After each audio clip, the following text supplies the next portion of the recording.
Boeing yesterday warned it will take longer than expected to overhaul the anti-stall system in its 737 MAX aircraft, the infamous safety mechanism that likely caused 2 deadly crashes. Both the manufacturer and America's aviation watchdog, the FAA, said the deployment of a software update for the airline jet's maneuvering characteristics augmentation system, MCAS, to improve the component, will be delayed as engineers continue to work on it. MCAS is believed to have caused a pair of crashes, one in March, and the other October, killing 346 passengers and crew total, by forcing the aircraft into unrecoverable nosedives.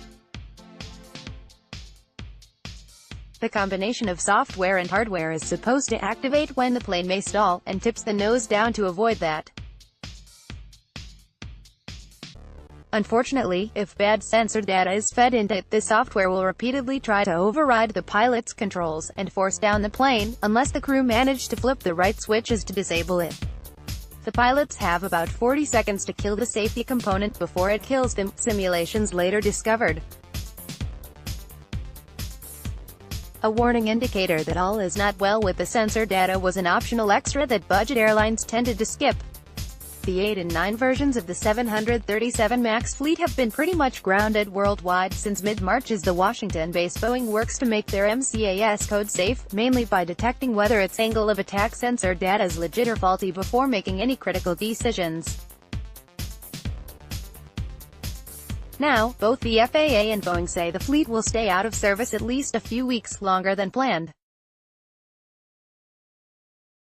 The FAA expects to receive Boeing's final package of its software enhancement over the coming weeks for FAA approval. Time is needed for additional work by Boeing as the result of an ongoing review of the 737 MAX flight control system to ensure that Boeing has identified and appropriately addressed all pertinent issues, a spokesperson for the U.S. aviation body told El Reg. Read more. Upon receipt, the FAA will subject Boeing's completed submission to a rigorous safety review. The FAA will not approve the software for installation until the agency is satisfied with the submission. Meanwhile, the airline jet maker told us, Boeing continues to work with the U.S. Federal Aviation Administration and other regulatory agencies worldwide on the development and certification of the MCAS software update and training program.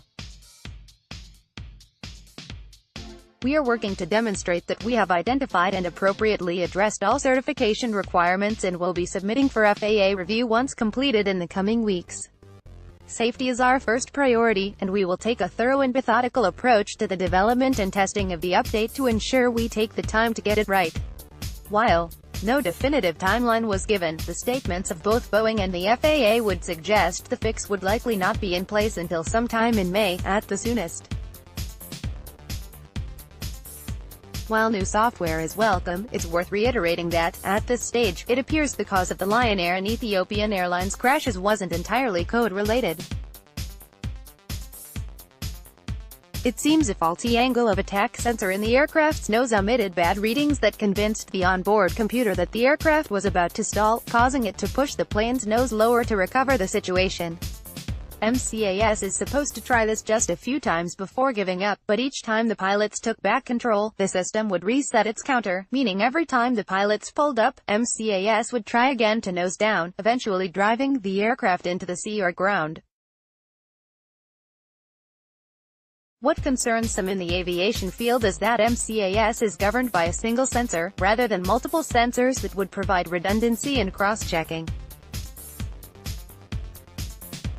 Having one sensor fail is not uncommon, and the result should not involve the thing flying itself into the ground, which is why Boeing has to join up its software to more sensors.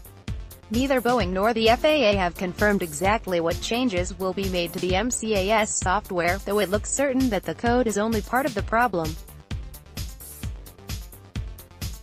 Nevertheless, the pressure is on to get the world's 737 MAX fleets back in the air.